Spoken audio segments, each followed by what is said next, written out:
What is up, you guys? It's your girl, the Great Tete, and for today's video, I'm gonna show you how I bleached this 613 wig to this beautiful lavender color. Okay, so stay tuned and don't forget to subscribe and hit that notification bell, and don't forget to give this video a big thumbs up. Catch me when I fall.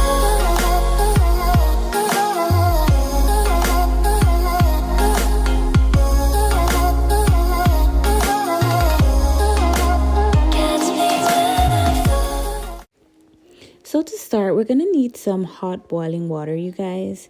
And also we are using the Adore Periwinkle. That's the color we're using. I'll put all the information in the description below. So what I'm doing here, I am just adding the semi-permanent dye to the hot water. And then we're just gonna mix it all together. So here I used 1.5 bottle of dye. In the first bottle I had like half dye left over, and then the other bottle I just used the entire dye. So in total I used 1.5 bottle.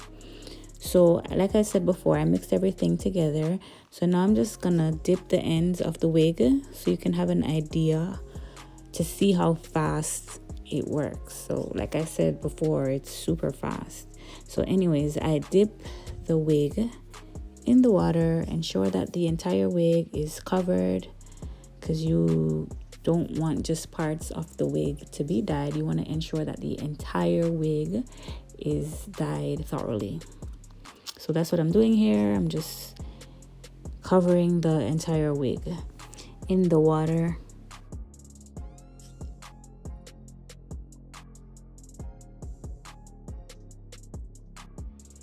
So guys, I'm just gonna let the wig sit in the water for about 10 to 15 minutes. And after that, we're gonna remove it from the water and we will see what the finished look will look like.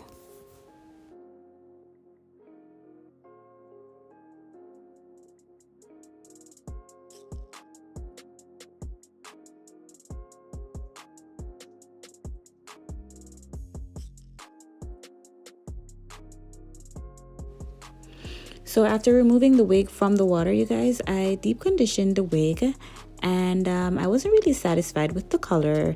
As you can see, the front was okay, but around the areas at the back, it wasn't purple enough. So this is what it looked like, guys, when it was dried. So what I did, I decided to watercolor it again. I had another bottle of dye, so I decided to take another shot at watercoloring the wig again. Just so you guys want to know what the inside of the wig looks like, that's what it looks like, you guys. And this wig is from my -27 collection, and details will be in the description below. So like as I was saying before, I decided to do another round of watercoloring the wig. So I added like half bottle of the dye to the hot water. I didn't need a full bottle because it was just mainly for the areas at the back. So I put the wig in the water and I let it sit for another 10 minutes.